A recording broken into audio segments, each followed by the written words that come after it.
हम लोग क्या है पीछे पढ़ चुके हैं कि एसिड जो है वो मेटल के साथ में कैसे रिएक्ट करता है। ये बात आपने सेकंड चैप्टर के अंदर भी पढ़ी थी ना। ठीक है, तो देन आज हम लोग क्या करेंगे बेटा,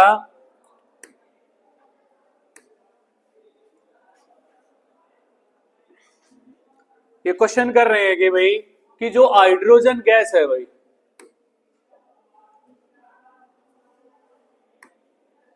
ये कह रहा है कि भी जो हाइड्रोजन गैस है भाई, ठीक है, वो अगर मेटल क्या है नाइट्रिक एसिड के साथ रिएक्ट करेगी तो क्यों नहीं निकलेगी भाई।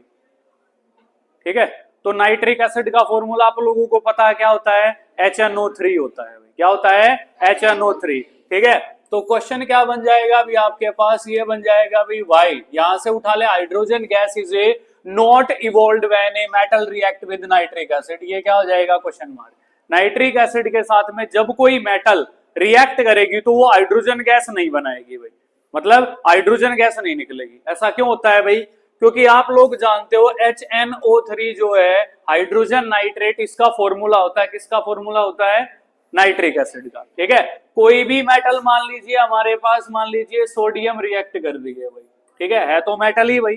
ठीक है, हमने पीछे पढ़ चुके हैं कि सॉल्ट मेटल के साथ रिएक्ट करके क्या, सॉरी एसिड मेटल के साथ रिएक्ट करके सॉल्ट प्लस में हाइड्रोजन गैस बनाएगा, ऐसा ही पढ़ा था। लेकिन यहाँ नाइट्रिक एसिड के केस में ऐसा नहीं होगा। क्यों, क्योंकि एक स्ट्रॉन्ग ऑक्सीडाइजिंग एजेंट है। कौन सा एजेंट है, स्ट्रॉन्ग ऑक्सीडाइजिंग एजेंट। और ऑक्सीडाइजिंग एजेंट कौन से होते हैं भाई, ऑक्सीडाइजिंग एजेंट जो क्या करते हैं, बनने वाली चीज को क्या कर देंगे, ऑक्सीडाइज कर देंगे और खुद क्या हो जाएंगे, रिड्यूस हो जाएंगे। ऐसा ही होता है ना, दूसरी चीजों को क्या कर देंगे, ऑक्सीडाइज कर देंगे, लेकिन खुद क्या हो जाएंगे, रिड्यूस हो जाते हैं भाई। तो इसके पास ऑक्सीजन है बहुत ज्यादा मात्रा में, तो हाइड्रोजन जो बनेगी इसमें हमें पता है कि यहाँ पे बनेगा भी सॉल्ट प्लस में क्या बनेगा भाई, वैसे हाइड्रोजन बनती है लेकिन यहाँ पे वाटर बनेगा भी, क्योंकि हाइड्रोजन अगर ऑक्सीडाइज हो जाएगी तो H2O बनेगा भाई, सीधी सी बात है। तो यहाँ पे क्या बनेगा, सोडियम नाइट्रेट बनेगा भाई। क्या बनेगा, सोडियम नाइट्रेट। ठीक है, NaNO3 और प्लस में हाइड्रोजन अगर ऑक्सीडाइज हो जाएगी तो क्या बन जाएगा, H2O बन जाएगा भाई। इसी वजह से क्या है, हाइड्रोजन गैस इवॉल्व नहीं होती जब कोई मेटल किसके साथ रिएक्ट करेगी, नाइट्रिक एसिड के साथ में। देखें आंसर आप लोग, hydrogen gas is not evolve when a metal react with a nitric acid, it is because HNO3 is a strong oxidising agent. Oxidising मतलब उसके पास प्रचुर मात्रा में कौन सी गैस होगी, ऑक्सीजन गैस होगी। ठीक है, तो इट ऑक्सीडाइजेज H2, H2 को क्या कर देगा, ऑक्सीडाइज कर देगा, प्रोड्यूस टू वाटर। क्या प्रोड्यूस कर देगा, वाटर प्रोड्यूस कर देगा, और प्लस में साल्ट तो बनना ही है भाई। ठीक है, यही कारण है कि भी HNO3 के साथ में कोई मेटल रिएक्ट करेगी तो हाइड्रोजन गैस नहीं बनेगी। हो जाएगा, क्लियर है। फिर दूसरी चीज है भाई हमारे पास एक्वारेजिया भाई। क्या है भाई ये, एक्वारेजिया। ठीक है, इसको हम लोग क्या है भाई, रॉयल वाटर के नाम से भी जानते हैं। कौन से वाटर के नाम से जानते हैं, रॉयल वाटर भाई। ठीक है, पीने का नहीं है ये पानी, कभी आप सोचोगे भी पीने का है।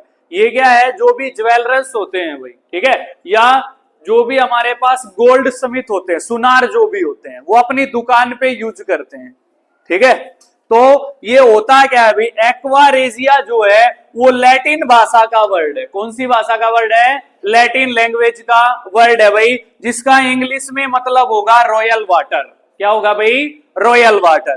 तो क्या होगा, it is a freshly prepared mixture of concentrated, concentrated मतलब किसी चीज की ज्यादा मात्रा होगा, डागोल जो भी होगी हमारे पास। ठीक है, हाइड्रोक्लोरिक एसिड भाई, कंसंट्रेटेड HCl एसिड है भाई हमारे पास। कंसंट्रेटेड का मतलब है कि H पॉजिटिव आयन बहुत ही ज्यादा मात्रा में मिलेंगे, दिस मींस दैट ये एसिड यहाँ पे क्या है, बहुत ही पावरफुल है, स्ट्रॉन्ग है भाई, है ना भाई। हो जाएगा ना, जिसमें H पॉजिटिव आयन ज्यादा होंगे वो स्ट्रॉन्ग, जिसमें कम होंगे वो वीक हो जाएगा। ठीक है, और फिर कहता है भाई एंड कंसंट्रेटेड नाइट्रिक एसिड, और कंसंट्रेटेड कौन सा है भाई, HNO3 एसिड है भाई हमारे पास। कितने रेशो में, 3:1 में। तो पहले वाला जो है उसका 3 पार्ट और इसका 1 पार्ट, तभी तो जाके 100% बनेगा ना। मतलब परसेंटेज के अंदर अगर हम लोग लेने लग जाए इसको तो 3 100 में से हिस्सा करने के लिए हम लोग क्या करेंगे भाई, हमारे पास 25-25 के 4 हिस्से बना दे भाई, 25 प्लस 25 प्लस 25 प्लस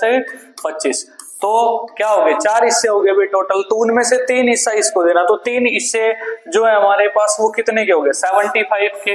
तो HCl जो है हमारे पास इसके अंदर 75% रहेगा, और जो हमारे पास है कि HNO3 है वो कितने परसेंट रहेगा 25% रहेगा। तो ये 3:1 के अंदर पाया जाता है भाई, ठीक है।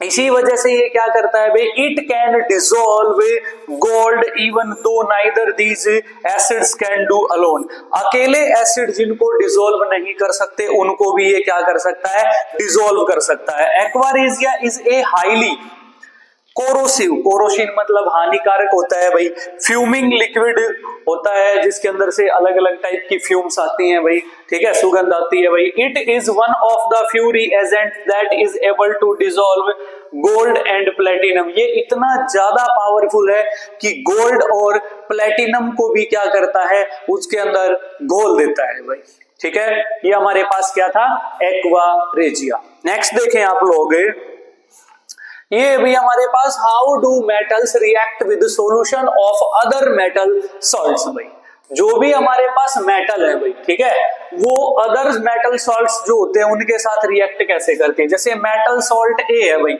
हम मान ले कि भाई मेटल सॉल्ट है भाई, कॉपर है भाई हमारे पास, ठीक है, सॉरी भाई, हमारे पास मेटल ए है भाई, आयरन है भाई हमारे पास, ठीक है। साल्ट सॉल्यूशन क्या है भाई, बी है। जैसे हमारे पास क्या है भाई, CuSO4 है भाई हमारे पास। तो after the reaction salt solution A का बनेगा, ये बनाएगा भाई FeSO4, और प्लस में क्या बनाएगा भाई, Cu बना देगा भाई, क्या बना देगा, Cu। तो आपने डिस्प्लेसमेंट रिएक्शन पढ़ी होगी भाई हमारे पास, ठीक है। तो जो भी हमारे पास मोर रिएक्टिव एलिमेंट होते हैं वो लेस रिएक्टिव एलिमेंट को क्या कर देंगे, डिस्प्लेसिस कर देंगे भाई, क्या कर देंगे, डिस्प्लेसिस कर देंगे अपने साल्ट सॉल्यूशन से। तो ये मेटल साल्ट क्या था भाई, ए था भी हमारे पास, ये साल्ट सॉल्यूशन बी था CuSO4, कॉपर सल्फेट जो कि कैसे कलर का होता है भाई, ब्लू कलर का होता है, और ये क्या होता है भाई, लाइट ग्रीन कलर का होता है, और ये कॉपर होती है ब्राउन कलर की हो जाती है अभी हमारे पास, ठीक है। तो जब भी हमारे पास जो मेटल है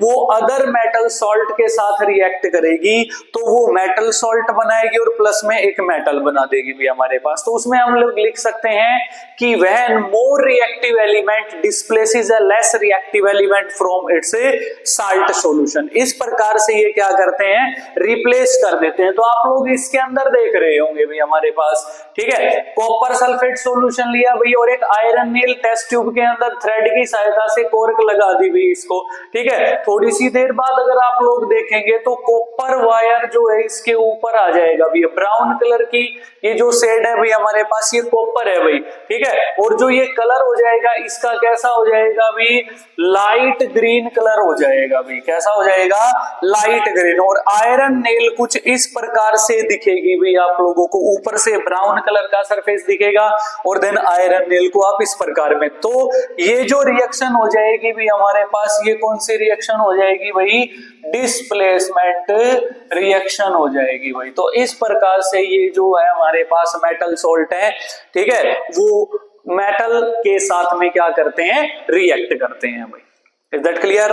तो हमारे पास इसमें क्या कर देंगे भाई हम लोग, रिएक्टिविटी सीरीज है भाई हमारे पास, क्या है भाई, रिएक्टिविटी सीरीज है भाई हमारे पास। ये रिएक्टिविटी सीरीज है, क्या कहता है, the reactivity series in A list of metals. जो रिएक्टिविटी सीरीज है वो एक मेटल की लिस्ट है भाई, arrange in the order of their decreasing activities. Decreasing activity decreasing order में, जब मेटल्स क्या की जाती हैं, डिक्रीजिंग ऑर्डर में उनको क्या किया जाता है, उनके रिएक्शन के दौरान वो कर क्या की जाती हैं, ऐड की जाती हैं भाई, या अरेंज कर दी जाती हैं भाई। तो उसको हम लोग क्या बोलते हैं, रिएक्टिविटी सीरीज बोलते हैं भाई। After performing displacement experiment, displacement जो भी एक्सपेरिमेंट है मतलब रिएक्शन है उसको परफॉर्मिंग करने के बाद ये टेबल बनती है जिसको बोलते हैं भाई हम लोग रिएक्टिविटी सीरीज बोलते हैं। तो ये कुछ टेबल आपको दिखाई दे रही होगी रिएक्टिविटी के अकॉर्डिंग, ठीक है। ये मोस्ट रिएक्टिव आपको दिखाई दे रहे होंगे,